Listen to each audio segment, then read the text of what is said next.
টিভিৰ পৰ্দাত সদায় অসমৰ মুখ্যমন্ত্ৰীয়ে দুৰ্নীতিৰ বিৰুদ্ধে শূন্য সহনশীলতাৰ কথা ডাইলগ মাৰি ফুৰে। কিন্তু বাস্তৱ ক্ষেত্ৰত সৰ্বুকৰ যি কেলেংকাৰীৰ অধ্যায় RSSৰ উত্তৰ অসম প্ৰান্তৰ সহপ্ৰমুখ কৌশিক শৰ্মা আৰু সুৰেশ শৰ্মাই চাকৰি দিয়াৰ নামত তেওঁলোকে 5 লাখ টকা উৎকোচ লৈছে।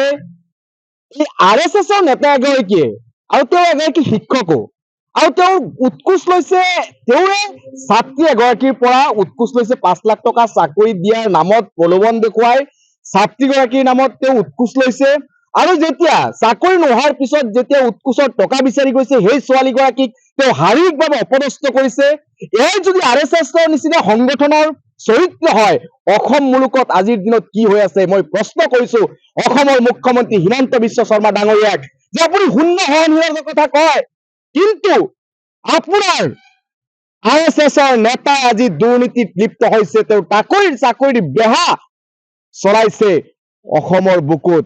গতিকে এই কৌশিক শৰ্মাক গ্ৰেপ্তাৰ কৰাৰ কাৰণে অসম আৰক্ষীক মই ধন্যবাদ জনাইছো। আৰু এটা কথা উল্লেখ কৰিম যে আপুনি সিদিনা কৈছে মোতকে শক্তিমান আৰু কোন।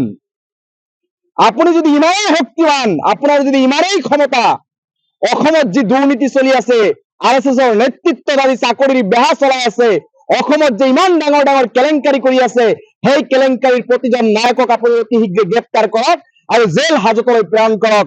আৰু আপুনি যদি সঁচাকৈ ক্ষমতাশালী, আপুনি যদি সঁচাকৈ শূন্য সহনশীলতাৰ কথা কৈছে, সেইটো যদি সঁচা হয়, আপুনি আপোনাৰ পত্নী ৰিণিকী ভূঞা শৰ্মাক গ্ৰেপ্তাৰ কৰি জেল হাজতলৈ প্ৰেৰণ কৰক। কাৰণ ৰিণিকী ভূঞা শৰ্মাই দুৰ্নীতিৰে সম্পত্তিৰ পাহাৰ গঢ়িছে, এইটো অসমৰ প্ৰত্যেকজন নাগৰিকে আজিৰ দিনত অভিযোগ উত্থাপন কৰি আছে।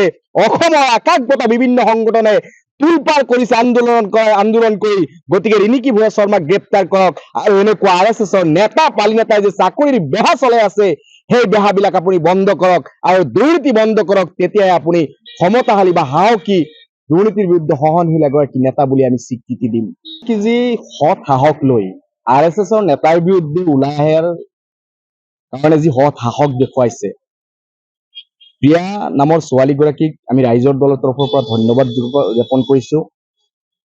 আৰু বহু দুৰ্নীতি অসমত চলি আছে, যাৰ বিৰুদ্ধে এনেকুৱা অন্যায় হৈছে, অন্যায় হোৱা প্ৰতিজন নাগৰিকক আমি ৰাইজৰ দলৰ তৰফৰ পৰা আহ্বান জনাইছো, আপোনালোকে ওলাই আহক। এই RSS বিজেপি চাই আপোনালোকে ভয় কৰিবলগীয়া একো নাই। হিমন্ত বিশ্ব শৰ্মা নিজকে যিমানে ক্ষমতাশালী বুলি জাহিৰ কৰি নকৰক কিয়, ৰাইজে তেওঁক নেতা বনাইছে, ৰাইজে মুখ্যমন্ত্ৰী বনাইছে। আৰু আমি যদি ৰাইজ দুৰ্নীতিৰ বিৰুদ্ধে ওলাই আহো, হিমন্ত বিশ্ব শৰ্মাৰ চকী, সেই মুখ্যমন্ত্ৰী আসন বেছি দিন জীয়াই নাথাকে। তেওঁ এগৰাকী সাধাৰণ শ্ৰেণীৰ নাগৰিকলৈ পৰিৱৰ্তন হোৱাত বেছি সময় নালাগে। মাথো আপোনালোকে সৎ সাহস লৈ এই দুৰ্নীতি কৰা নেতাৰ বিৰুদ্ধে, দুৰ্নীতি কৰা RSSৰ নেতাৰ বিৰুদ্ধে আপোনালোকে ওলাই আহক আৰু মাৰ বান্ধি সকলোৱে থিয় হওক। আৰু সংবাদ মাধ্যমেও এই নিউজটো যেনেকে প্ৰচাৰ কৰিছে, সংবাদ গোষ্ঠীকো মই ধন্যবাদ জ্ঞাপন কৰিছো। দুৰ্নীতিৰ বিৰুদ্ধে সংবাদ মাধ্যমৰ যি ভূমিকা, তাক আমি শলাগিছো যে সংবাদ মাধ্যম আৰু এই অন্যায় হোৱা ব্যক্তিসকল ওলাই আহি আমি সাধাৰণ ৰাইজৰ দল, কৃষক মুক্তি বা বিভিন্ন দল সংগঠন একত্ৰিতভাৱে এই বিজেপিয়ে কৰি অহা দুৰ্নীতিৰ বিৰুদ্ধে যদি আমি ওলাই আহো, সঁচা সঁচিকে আমি এক নিকা সুন্দৰ বৰ অসম গঢ়াৰ যি প্ৰয়াস আমাৰ দীৰ্ঘদিনীয়া, সেয়া নিশ্চিতভাৱে আমি সফল হ'বলৈ সক্ষম হ'ম। যিকোনো খবৰৰ বাবে যোগাযোগ কৰক 7099017330 লগতে 7099017110 নম্বৰত।